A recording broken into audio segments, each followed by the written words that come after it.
fosforilación oxidativa es el proceso que vamos a ver ahorita. Vamos a iniciar con describiendo la mitocondria.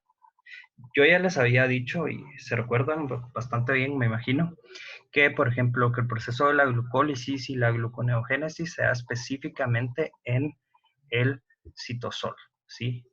Y que en cambio, por ejemplo, procesos ahorita que vimos el ciclo de Krebs, ya sea en la mitocondria, e incluso yo ya les había escrito que había puesto hasta la piruvato deshidrogenasa en la presentación del ciclo de Krebs específicamente, pues no porque sea parte del ciclo de Krebs, sino porque eran reacciones que sucedían en la mitocondria. La separo de esa manera porque las reacciones que suceden en la mitocondria son bastante importantes y va a depender mucho como la forma de la mitocondria, como es, van a depender mucho de diversos procesos, ¿sí? Entonces voy a comenzar a escribir un poquito más la mitocondria ahorita. Entonces, pues, podemos ver aquí, en la imagen, aquí del lado derecho, que, bueno, esta imagen la tomé de Leninger, por cierto. Nosotros, en nuestra mitocondria, vamos a tener principalmente dos membranas.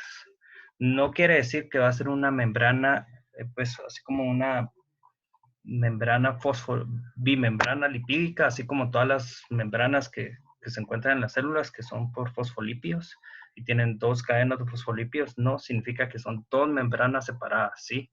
Es decir, va a separar ciertos componentes en la membrana interna y va a tener una membrana externa también que como que la va a separar del resto de la célula. ¿Cuáles van a ser las características de cada membrana? La membrana externa es muy permeable a muchas moléculas y iones. ¿Por qué? Podemos ver aquí en esta imagen sí es acá de internet.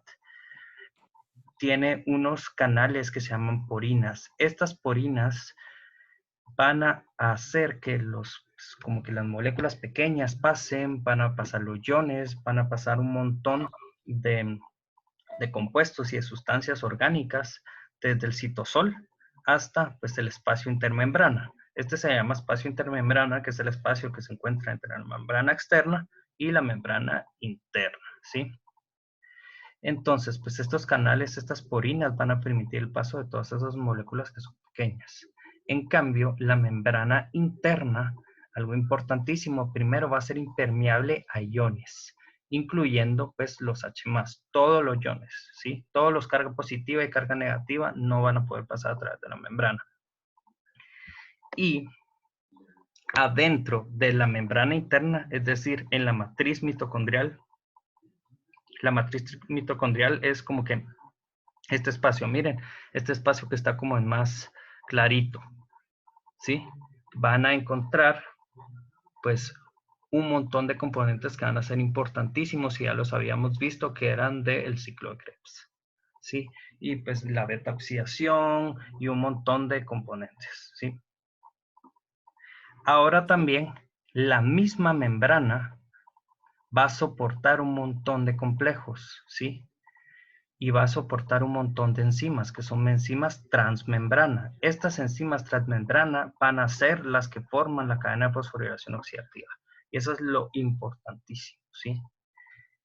Es decir, estas enzimas transmembrana van a estar pues, literalmente pues, en la membrana interna, pero van a estar viendo del lado interno, del lado de la matriz mitocondrial. No van a estar del lado de fuera, ¿sí? No van a estar del lado intermembrana. Y contiene los complejos de la cadena respiratoria de electrones, contiene la ATP sintetasa, esta ADP-ATP traslocasa es un poco importante, pero en realidad no la vamos a ver en la presentación, entonces no nos vamos a enfocar en ella. Y pues adentro de la matriz mitocondrial vamos a tener el pues, complejo piruvato deshidrogenasa, que ya lo había mencionado, todas las enzimas del ciclo del ácido cítrico, todo lo de la beta oxidación. Se recuerdan que la beta oxidación también es una forma de producir energía. Pues todo el catálisis y el metabolismo de aminoácidos, incluso las transaminaciones también se van a dar ahí. ADN, ribosomas, pues obviamente va a tener ATP, ADP, fósforo, magnesio. Se recuerdan que Mg, que el magnesio iba a estar ligado siempre con el ATP, iba a formar esos complejos que les había dicho, que era como que iba favorecer como que las reacciones del ATP, el calcio, el potasio y muchos compuestos intermediarios metabólicos. Entonces, ¿qué es lo que pasa? Esta matriz va a ser impermeable, como ya les había dicho, a un montón de compuestos, ¿sí? ¿Qué compuestos van a ser impermeables? ¿Qué compuestos no van a pasar? La mayoría de los de la glucólisis, ¿sí? Entonces yo aquí tengo esta presentación, esta diapositiva que ya la hemos visto varias veces, de, esta fue de la gluconeogénesis, de que se recuerdan que del piruvato se iba a convertir pues a glucosa, ¿no? Pero para convertirse de a piruvato se tenía que convertir en un intermediario, que ese intermediario era oxalacetato. Ese oxalacetato no puede salir de la membrana y esa es una característica. ¿Por qué? Porque el oxalacetato es parte del ciclo del ácido cítrico. Todo lo que es parte del ciclo del ácido cítrico no nos interesa que sea permeable y salir por la membrana interna. ¿Por qué? Porque si no se le van a escapar la mayoría de los metabolitos a la mitocondria y no se van a poder dar las actividades. Entonces, pues este es un ejemplo. Y que por eso que se tenía que convertir de oxalacetato a malonato por la malonato deshidrogenasa mitocondrial. Este malonato, perdón, ese es malato, no es malonato, amalato. Este malato ya iba a ser permeable, iba a tener pues, su canal, su transportador, y ese malato pues, ya se iba a volver a convertir a oxalacetato, y el oxalacetato fosfonolpiruvato, y así ya iba a ir subiendo en la gluconeogénesis, ¿sí? Entonces eso es algo muy importante, que nosotros miremos cuáles son los compuestos que son pues, impermeables, que no logran pasar esa membrana, y cuáles son los sustratos que pueden pasar. Perdón. Los sustratos que pueden pasar son todos los ácidos grasos pasan, los alfa-cetoácidos. Recuérdense que, por ejemplo,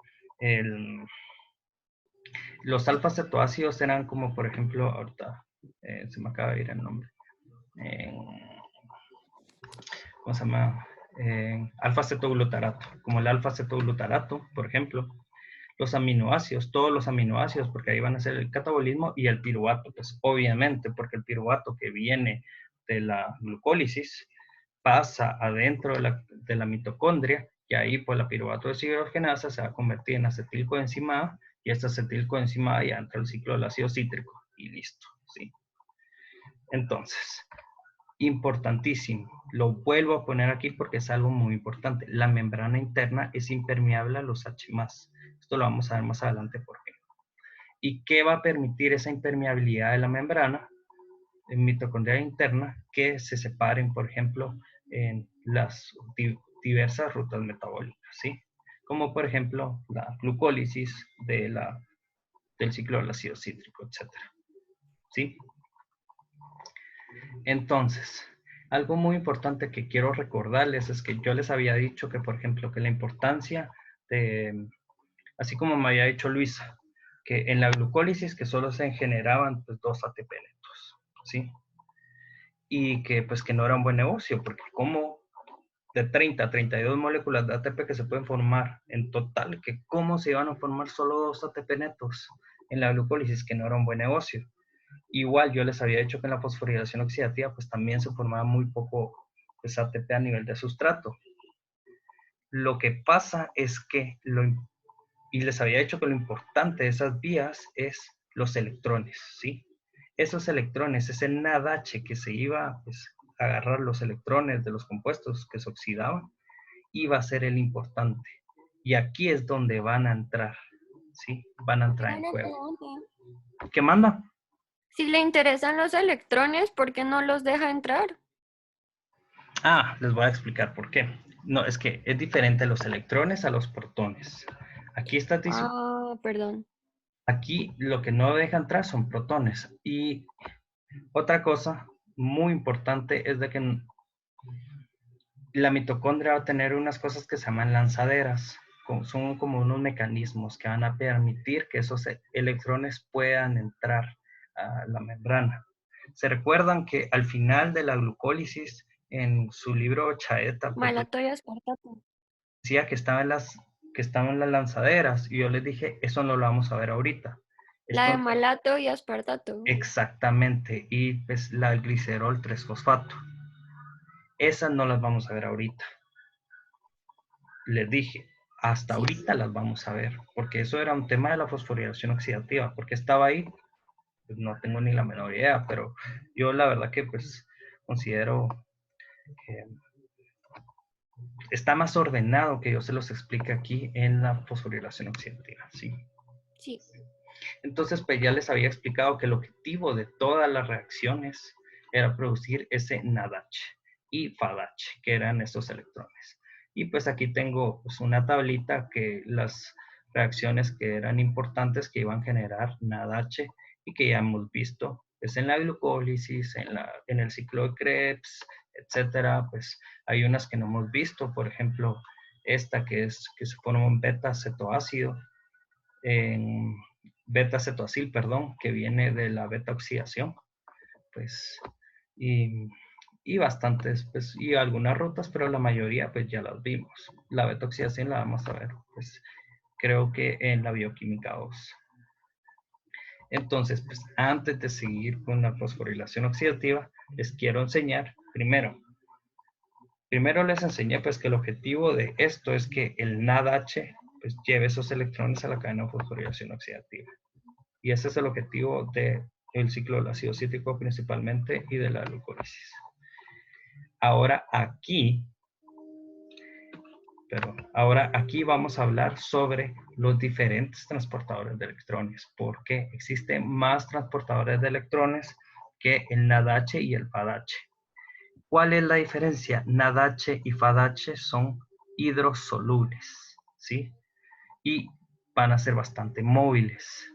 Estos, pues algunos van a estar ligados a la transmembrana, a la membrana interna mitocondrial, ¿sí? Y son liposolubles la mayoría.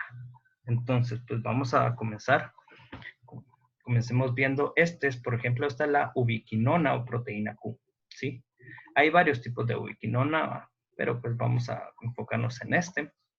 Y pues esta es la ubiquinona, la normal, la reducida, perdón, la totalmente oxidada. Después voy a tener una semiquinona que va a tener un ion radical y luego voy a tener la pues, ubiquinol que va a ser específicamente reducido completamente. Si nos damos cuenta, aquí ya tiene terminación ol, es decir, ya es un alcohol, pues ya es un fenol. Como vemos aquí, estos son fenoles. Y en cambio aquí, pues estas, ya se acaba el tiempo. Estas van a ser chalconas, ¿sí?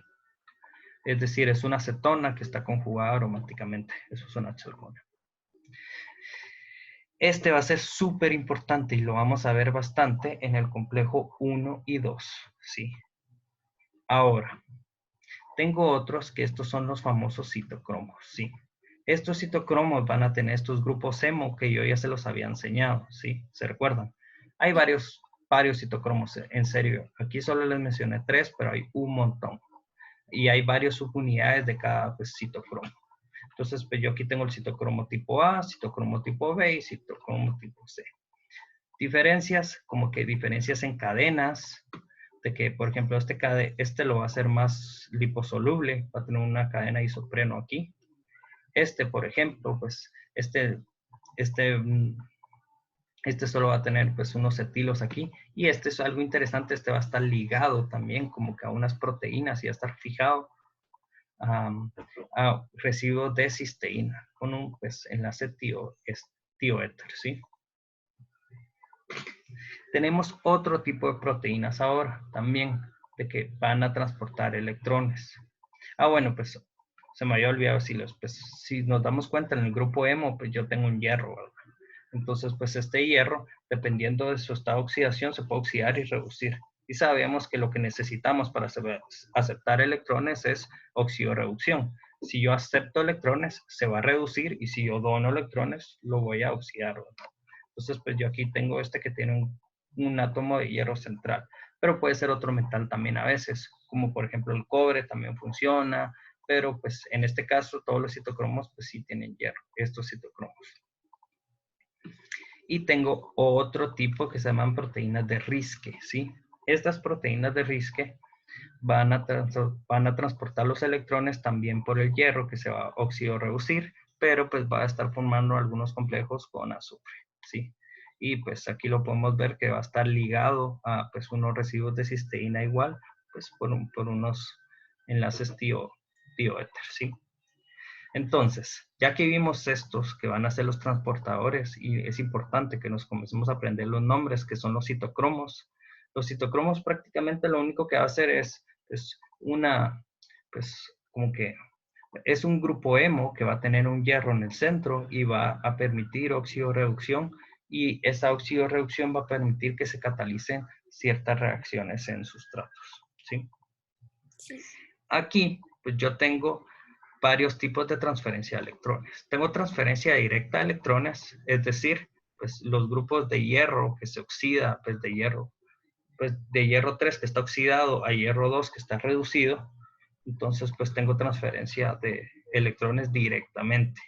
También voy a tener una que va a ser por transferencia de un protón y un electrón, va a ser aparte, porque recuérdense que este protón es H+, es un hidronio, y pues un electrón aparte. Y también tengo la transferencia del ion hidruro, que se recuerdan que el ion hidruro es un hidrógeno con carga negativa. Y pues ahí va a cargar los electrones porque tiene carga negativa, ¿no? Sí. Pero Entonces, esto pasa de un citocromo a otro. ¿qué manda? Esto se da entre un citocromo y otro. Que la transferencia de La electrones, sí, transferencia de se va a dar electrones. entre diferentes, se va a dar entre todas estas especies. Ok. Entonces, quiero que miremos más o menos cómo van a ir pasando los electrones a lo largo de la cadena fosforilación oxidativa. Eso va a ser en base a la electronegatividad, como que de las especies que van a hacer el intercambio de los electrones. Primero va a tener NADH. NADH va a ser la que va a ser afín a los electrones, pero es la menos afín. Entonces puede soltarle los electrones a otras, como por ejemplo a la ubiquinona, pues que se abrevia como Q únicamente. Después, los electrones van a pasar de Q al citocromo B, ¿sí? Después van a pasar de ese citocromo B al citocromo C. Después van a pasar al citocromo A del 1 al 3. No vamos a ver todos específicamente, pero pues, es en base a la electronegatividad y luego al oxígeno. ¿Cuál es el objetivo? Que pasen por varios pasos. ¿Por qué nos está enseñando esto, licenciado? Porque si pasaran los electrones directamente del NADH al oxígeno, sería demasiada la energía que se libera y se perdería muchísima energía. Imagínense como una computadora, como el procesador de una computadora. Cuando está pensando y está haciendo todas las actividades de transferencia de energía, siempre está liberando calor. Y por eso que se genera bastante calor, es de que nosotros tenemos los ventiladores y los difusores. Va a ser tanta la energía que va a ser imposible que se acepte solo así, y se va a liberar mucha energía al medio, y eso no nos conviene. El objetivo es ir liberando la energía poco a poco para que la vayamos administrando.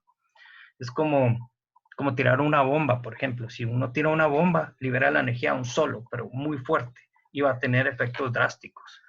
En cambio, por ejemplo, si yo tengo como un foco que va como que modulando poco a poco la energía, pues yo la puedo controlar. Entonces, ese es el objetivo, de que yo vaya a ir transfiriendo los electrones poco a poco a través de una cadena para que esa energía se vaya liberando de poco a poco y esa energía sea como que utilizable, porque si es demasiada no se puede utilizar. Entonces, esa energía se va a utilizar para generar el ATP, esa energía que se va a ir liberando poco a poco.